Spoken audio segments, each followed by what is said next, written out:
Chapter 3 दो चर वाले रैखिक समीकरण ना, दो चर वाला रैखिक समीकरण का व्यापक रूप क्या होता है देखो तो, a1x प्लस b1y, मतलब इस तरह होता है ना। तो दो चर वाले रैखिक समीकरण, दो समीकरण रहेगा तो इस तरह इसको लिख सकते हैं a2x प्लस b2y, और यहाँ प्लस क्या हुआ c1 plus c2 equal to 0, ये भी क्या होता है 0। तो दो चर वाले यहाँ जो पढ़ेंगे दो चर रहेगा, क्या रहेगा दो चर। चलो देखो इसमें सबसे पहले ये बहुत इंपॉर्टेंट हिसाब है, इसको भी 5 नंबर पूछेगा। देखो 5 नंबर जो आता है ना यही सब चैप्टर से आता है, ठीक है। अब देखो क्या कहता है, दो अंकों की एक संख्या, अच्छा बताओ दो अंकों की सबसे बड़ी संख्या क्या होता है 99, क्या होता है। और दो अंकों की सबसे छोटी संख्या कितना होता है 10, कितना होता है 10 होता है ना, होता है। तो दो अंक मतलब इकाई और दहाई आना चाहिए ना। तो दो अंकों की सबसे छोटी संख्या 10 और दो अंकों की सबसे बड़ी संख्या 99। यहाँ देखो क्या कहा, इसी से हम बता रहे, दो अंकों की एक संख्या एवं उसके अंकों को यहाँ को होना चाहिए, अंकों को पलटने पर बनी संख्या का योग कितना है 66। कहने का अर्थ है कि जो भी संख्या है उसको और अंक को पलट दो तो कितना हो जाएगा 66 हो जाएगा, कितना हो जाएगा 66। अब कौन संख्या है पता नहीं, पता है क्या, लेकिन वो दो ही संख्या, दो अंकों की संख्या है। कितना अंकों की संख्या है, दो अंकों की संख्या है। यदि संख्या के अंकों का अंतर कितना है 2, वो जो संख्या है उसको अंतर कर दोगे तो कितना आ जाएंगे 2 आ जाएंगे, कितना आ जाएंगे 2 आ जाएंगे, कितना आएगा 2। तो लेकिन संख्या पता है, जब अंक ही पता नहीं है तो संख्या हम कैसे निकाल सकते हैं क्या। लवली कौन गई है, जब अंक नहीं है बता तो हम संख्या निकालेंगे क्या, नहीं तो सबसे जरूरी किसको है अंक, कौन सा अंक। तो लिखो बहुत इंपॉर्टेंट है, ठीक है। माना कि दहाई का अंक कितना x, अब समझो 10 अंक, 2 अंकों की यही ना शुरू होता है, और कहां तक जाता है 99 तक, यही जाता है ना। अब बताओ इसमें इकाई और क्या है दहाई, यही ना, इसमें कौन है इकाई और कुछ है क्या नहीं। तो मान लिया, माना कि दहाई का अंक कितना, तो इकाई का अंक कितना होगा y, कोई दिक्कत देखो इधर, कोई दिक्कत। तो सबसे पहले ये तो अंक पता चल गया, अंक पता चला ना, तो संख्या है क्या, तो संख्या जब तक नहीं, देखो जैसे ये देखो 13 ये संख्या है, इसको उलट देंगे तो कितना हो जाएगा बता तो, ना होगा कितना होगा अब दोनों जोड़ो कितना हो गया, लेकिन यह है क्या कोई भी संख्या हो सकता, पता नहीं, जोड़ने के बाद कितना होना चाहिए, ओ 44 होगा 44। लेकिन यहाँ अंकों का संख्या देखो, यहाँ एक संख्या एवं उसके अंकों को पलटने पर बनी संख्या, मतलब कोई भी संख्या वो संख्या और उसको अंक उल्टा दो, और जो जोड़ने के बाद कितना होना चाहिए, ये संख्या हमको पता नहीं कौन संख्या नहीं ना। तो ये अंक पता चला, इकाई का अंक x, दहाई का अंक कितना y। अब संख्या निकालना, क्या निकालना है, तो संख्या निकालने का सूत्र देखो क्या होता है 10 गुना दहाई, क्या होता है अजोर, क्या अजोर क्या होता है इकाई। याद रखना, कोई पूछ देगा संख्या हम कैसे निकालेंगे तो क्या होता है फॉर्मूला 10 गुना दहाई अजोर, संख्या निकालने का फॉर्मूला क्या होता है 10 गुना दहाई जोर 10 गुना दहाई जोर, कोई दिक्कत। ये संख्या है, ये क्या है संख्या। तो देखो 10 गुना दहाई का मान कितना है x, दहाई का मान कितना है अब प्लस इकाई का मान कितना है y, इकाई का मान कितना है, तो 10 गुना x कितना होता है 10x, कितना x 10x अब प्लस y। यहाँ तो कोई दिक्कत है, यहाँ तो किसी को दिक्कत। ये संख्या निकालने का बात है, किसकी बात है, कोई संख्या निकालने का फॉर्मूला पूछ दे तो क्या होगा 10 गुना दहाई जोड़ इकाई, कोई दिक्कत। अब कहता है अंक को पलट दो, क्या कर दो, क्या करना है अंक को पलट दो। जैसे देखो यहाँ पहले 13 था, इसको पलट के उल्टा के क्या कर दिया 31 हो गया ना। तो यहाँ लिखो, तो अंक को पलटने पर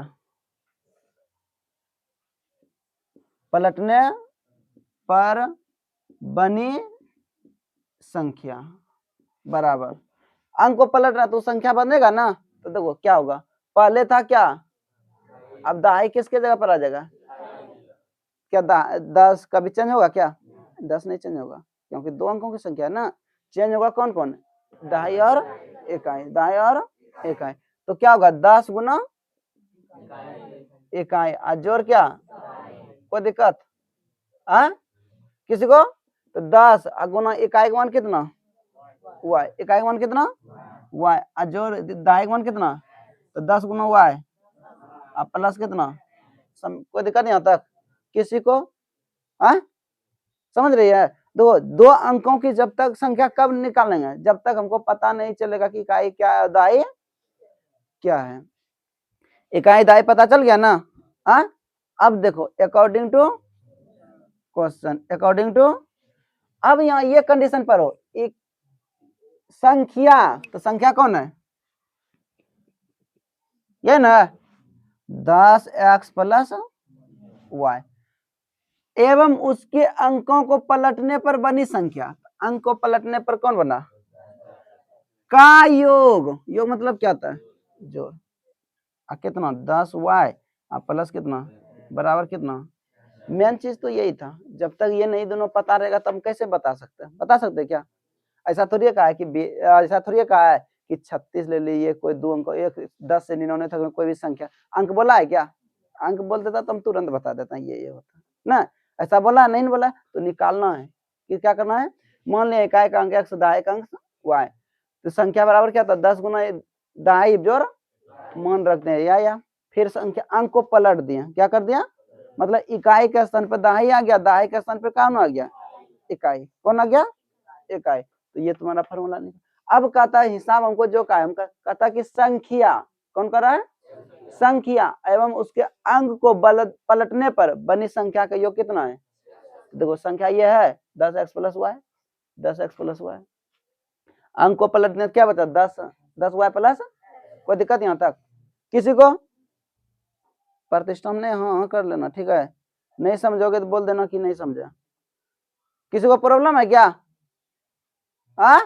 नहीं तो चलो देखो आगे बढ़ते हैं। तो देखो ये 10 है और यहाँ 1 है, कितना हुआ 11, कितना हुआ 11, 11x प्लस 10 और 1 11 हुआ है बराबर कितना 66। कोई दिक्कत, कॉमन कुछ मिल रहा है, 11 बार कर लो, क्या बचेगा x प्लस वाई बराबर कितना 11 कहाँ 11 चक 66। तो x प्लस वाई बराबर कितना निकला, x प्लस वाई बराबर कितना, समीकरण इसको कितना मान लो, किसी को दिक्कत नहीं ना। अब चलो यहां तक कंडीशन पहला सलूशन हुआ। दूसरा कंडीशन कहता है यदि संख्या के, कौन, यदि संख्या के अंकों का अंतर कितना हो। मेन चीज ये ना, पूरा हिसाब नहीं, जहां कंडीशन प्रॉब्लम समस्या दिया है उसी को पकड़ो। देखो हिसाब नहीं बनता है, कहता संख्या, तो संख्या कौन है, ये संख्या है, मान बैठाएंगे तो ये संख्या है रे, जैसे अभी 13 लिखे थे ना, तो इसका अंतर तो 3 माइनस 1 कितना हुआ, ये ना हुआ। लेकिन ये तो है क्या, वास्तविक है संख्या क्या, नहीं है। कहता अंकों के अंतर, अंक कौन है, संख्या के अंकों का अंतर, अंक ये न रे, ये ना। तो x माइनस पुनः according to x minus y बराबर कितना, समीकरण कितना, किसी को दिक्कत। अब x वाई मान निकलेगा, निकालो तो।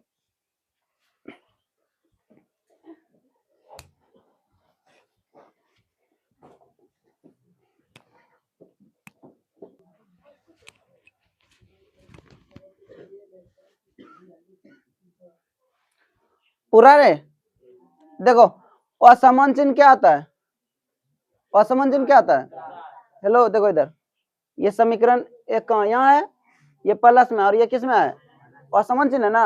असमान चिन्ह क्या होता है, क्या होता है, तो जोड़ दो, समीकरण एक और समीकरण 2 को क्या करने पर,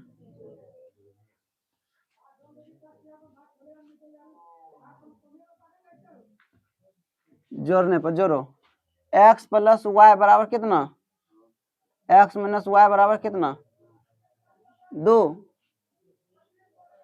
खत्म हुआ, 2x हुआ, अब बराबर कितना, 2 कहाँ, 2 चौके कितना निकला, x का मान कितना निकल गया।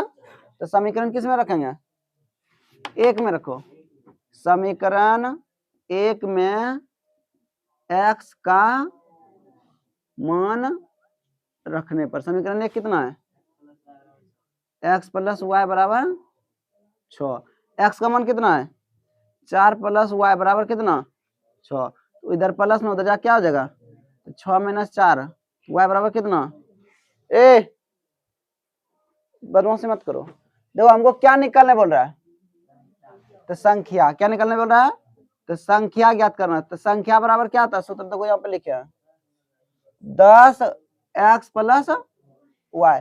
अब इसमें क्या करेंगे, मान रख देंगे, क्या करेंगे मान रखो, तो 10 गुना 4 प्लस कितना, तो 10 चौके 2 कितना हुआ। अब देखो अब हिसाब मेरा ये सुनो 5 नंबर है, कितना नंबर है, ये 5 नंबर में पूछेंगे, ठीक है। अब मेरा हिसाब सही बना कि गलत बना उसको जांच करना है ना, तो चलो ठीक है। यहाँ तो क्या कहता है, संख्या, संख्या है ना, तो संख्या कितना 42, कितना, और उसके अंक को पलटने पर, ठीक है, तो 42 को पलट देंगे तो कितना हो जाएगा, अंकों का योग कितना है, तो 4 2 मेरा हिसाब सही है। अब कहता अंकों का अंतर, ये ना, तो संख्या कितना है, अब 42 अंक बोल रहा है ना, ये दाहिने अंक का ये क्या है, घटा दो, कितना निकला, तो अंकों का अंतर कितना, मेरा हिसाब सही है कि गलत है, बात समझा। 5 नंबर ऐसे छोड़ेंगे नहीं, 5 नंबर को जब तक तोड़ेंगे नहीं तब तक छोड़ेंगे नहीं। चलो देखो अगला उत्तर,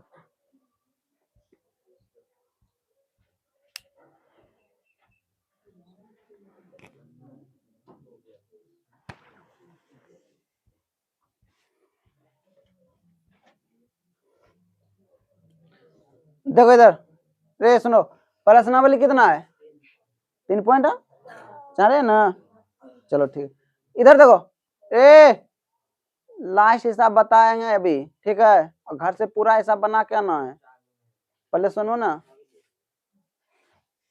देखो यहाँ क्या है, कहता है निम्न समीकरणों के युग्म को विलोपन, एक विधि नाम दे दिया है, कौन सा विधि बनाना है, विलोपन। देखो यहाँ क्या लिखा है, कौन सा विधि, तो कौन सा आसान है,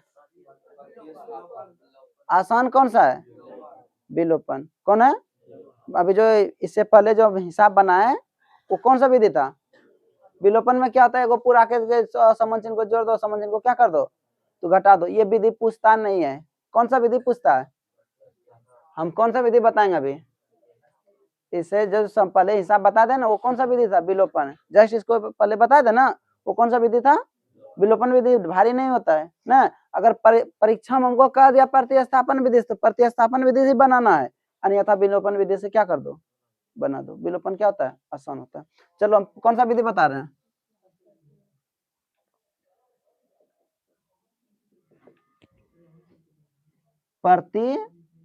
प्रतिस्थापन विधि, यही बना रहे हैं। तो देखो समीकरण इसको कितना मान लो, इसको कितना मान लो, 2, कितना मान लो। अच्छा बताओ x, प्रतिस्थापन का अर्थ क्या होता है, x या मतलब किसी का मान निकाल के किसी दूसरे में बैठा देना ना, ये ना होता है। तो किससे हम निकालेंगे, आसान किससे हमको x y का मान निकालने में होगा, समीकरण 1 या 2 से, हाँ 1 से होगा आसान। अब बताते हैं क्यों होगा, क्योंकि इधर ये प्लस में दर्जा क्या हो जाएगा, यहाँ देखो इधर माइनस में दर्जा क्या हो जाएगा, तो कोई बात नहीं, ठीक है प्लस हो गया तो आसान है, लेकिन यहाँ 2 क्या है, गुणम है ना, दिक्कत कर जाएगा ना, भागा मार जाएगा। तो देखो देखो बैलेंस पहले संभालना सीखो, बैलेंस संभाल लोगे ना तो चाहे भाग में, गुना में, दशमलव में, जैसे पर तैसे रहे वो हम क्या कर लेंगे, बना देंगे। लेकिन अगर बैलेंस नहीं संभाल रहा है तब तो आसान भी क्या हो जाता है, भारी हो जाता है ना, जाता है। इसलिए पहले बैलेंस संभाल सीखो और ढूंढो, और परीक्षा में क्या होता है, टाइम सबसे ज्यादा इंपॉर्टेंट होता है, टाइम वहाँ क्या होगा, यहाँ तो 1 घंटा थोड़ा लेट भी हो जाता, चलो तो कोई बात नहीं, परीक्षा में लेट होगा समय देंगे। यहाँ जितना टाइम है बाबू, घंटी बजा तुम्हारा कॉपी छीनाना शुरू, तुम बनाया या नहीं बनाया या जो भी किया तुम समझो, उससे मतलब नहीं है। ऐसा होता है ना। हाँ, ऑनलाइन होता है, ऑनलाइन में क्या होता है एग्जाम जानता है, जैसे 1 घंटा पूरा वो कंप्यूटर अपने आप बंद हो जाएगा, स्क्रीन पर से क्वेश्चन सब गायब। ऑनलाइन में क्या होता है, ऑनलाइन में एग्जाम में स्क्रीन पर जो क्वेश्चन रहेगा ना, 1 घंटा पूरा समय खत्म हुआ, ऑटोमेटिक क्या हो जाएगा, तुम्हारा क्वेश्चन खत्म। ऑफलाइन में क्या होता है, चलो दिखता है, लेकिन ऑनलाइन में नहीं दिखता है। समझ में आया। तो एग्जाम का तरीका वहां समय से वैल्यू होता है, एग्जाम में क्या होता है वैल्यू, समय। चलो देखो, तो समीकरण 1 से निकालो, समीकरण 1 से, समीकरण 1 कितना है देखो तो, x + y बराबर कितना। अब एक बच्चा था, अब गलती कर लिया था, इसलिए इसका आंसर नहीं पूरा। देखो इधर ये प्लस में उधर जा क्या होगा, ये कैसे लिखी थी 5 + y, ये क्या सही है, आंसर गलती आएंगे ना। और जब बोल दिया है, अब जब बता दिया है कि हल करने के बाद जांच करने का तरीका बताया ना, जांच करके देख लो सही है कि नहीं सही है। तो देखो इधर प्लस में उधर जाके क्या हो जाएगा, यहाँ क्या होगा, समीकरण ये कितना हो गया। अब ये जो मान निकला किससे निकला है, देखो ना, पहले हम बता चुके हैं ये सब हिसाब। 1 से निकालने तो 1 में रखेंगे किस में रखेंगे, 2 में। समीकरण 2 में x का मान रखने पर समीकरण 2 कितना है, 2x - 3y बराबर कितना। तो प्रतिस्थापन बोले थे ना, किसी को हटा कर उसके जगह पर आ जाना ना। तो यहाँ 2x है, x का वैल्यू कितना है 5 - y, लेकिन 2 गुना में ना, तो 2 गुना में रहेगा। तो x का वैल्यू कितना 5 - y, अब माइनस कितना 3y बराबर कितना 4। ये गुना में हो जाएगा 5 दूना -2 गुना y, अब माइनस कितना, अब बराबर कितना, इधर प्लस में जा क्या जाएगा माइनस, आदि ये दोनों जाता है ना। चलो ठीक है, एक बार लिख लेते हैं 5y बराबर 4, ये ना, इधर ये प्लस में जा क्या, तो माइनस हो जाएगा -5y बराबर कितना। हेलो रुको रुको, यही सब गलती कर लेता है बच्चा, जो आंसर गलती आता है। अच्छा पक्षांतर हम किसको कर रहे हैं, 10 को या 4 को, तो 4 कैसे हो गया माइनस में, 4 जमा पर वही रहेगा, 4 प्लस में तो प्लस में रहने दो। अगर ये बहुत बच्चा क्या करेगा जानता है, इधर ऐसे कर लेगा 10 - 4, क्या ये सही है, नहीं है सही, क्योंकि हम पक्षांतर किसको किए हैं 10 की, इधर प्लस में क्या होना चाहिए, देखिए 2 प्लस में ही रहा, गलत है ना, तो आंसर माइनस में आएगा। इस तरह छोटा छोटा गलती करोगे तो आंसर गलत हो जाएगा। तो 4 यहाँ है तो जहाँ जहाँ है वही रहने दो, प्लस में तो प्लस में रहने दो, माइनस है तो जब किसी को पक्षांतर नहीं करेंगे वही रहने दो। इधर ये प्लस में क्या आ जाएगा माइनस, तो -5y बराबर कितना माइनस, तो माइनस माइनस क्या हुआ, तो y बराबर कितना, इधर गुना 6/6 आंसर है। हाँ एक निकल गया ना। अब हमको क्या चाहिए दूसरा, देखो प्रतिस्थापन हटा के दूसरा बैठा देना, तो समीकरण अब किस में रखेंगे, अब एक मन निकल जाए किसी में रख दो, उससे प्रॉब्लम नहीं। हम पहले वाले एग्जाम में समय वैल्यू दो, क्या वैल्यू दो, अगर ये समय रखेंगे तो थोड़ा प्रॉब्लम होगा ना होगा, लेकिन हम इसमें रख देंगे तो मेरा क्या निकल जाएगा, इसमें रखेंगे तो प्रॉब्लम होगा, इसमें रखेंगे तो कोई प्रॉब्लम नहीं, डायरेक्ट कौन निकलेगा एक्स। समीकरण 3 में किसका मान रखने पर, y का मान रखने पर। समीकरण 3 कितना है, x बराबर 5 - y का मान कितना है, इसके नीचे कितना है 1, तो लॉसा कितना 5, तो 5 का 5 है और माइनस कितना, तो 25 में 6 घटा कितना हो जाएगा 19 बटे कितना, वो 21 का मान था, और y का मान कितना। अब रुक जा, मेरा हिसाब सही है कि नहीं ये जांचना है ना। अब तो यहाँ तो आंसर देख लिया, परीक्षा में आंसर देखने जाओगे, तो चलो देखो जांच कैसे करता है। ये देखो, ये समीकरण एगो उठाओ, कितना है x + y बराबर कितना, ये दोनों बराबर होना चाहिए ना। हा? ये दोनों क्या होना चाहिए, ये दोनों क्या होना चाहिए, x का मान देखो कितना है, y का मान कितना है बराबर कितना, 1900 कितना होगा 19 प्लस 6 बराबर 5, तो 25/5 बराबर 5 5 तो 5 बराबर कितना ना। जब बराबर आ जाए तो मेरा क्या है, हिसाब सही है, अन्यथा क्या है। समझ में आया। इस तरह भी हम क्या कर सकते हैं, जांच कर सकते हैं। परीक्षा में जांच करना नहीं है, ठीक है। थोड़ा मैंने अगर थोड़ा सा जल्दी में कर लेते हो तो ठीक है, नहीं तो लेट करोगे तो ये सब टाइम बर्बाद हो जाएगा ना। इसलिए समय, समय ही क्या है, धन है। समय ही क्या है, धन है। समय को जो वैल्यू दिया वो बहुत आगे बढ़ जाएगा, समय को जो वैल्यू नहीं दिया वो पीछे चला जाएगा। समझ में आया। जो गुजर गया क्या आएंगे, आएंगे रे। इसलिए समय ही बड़ा बलवान होता है, समय से बड़ा कोई चीज नहीं होता है। चलो ठीक है, देखो। हेलो, रुक जा। हाँ, कहाँ, ओ यहाँ 2 होगा। यहाँ कितना होगा, 2 में रख रहा है ना, 2 में रख रहा है 2। चलो ठीक है।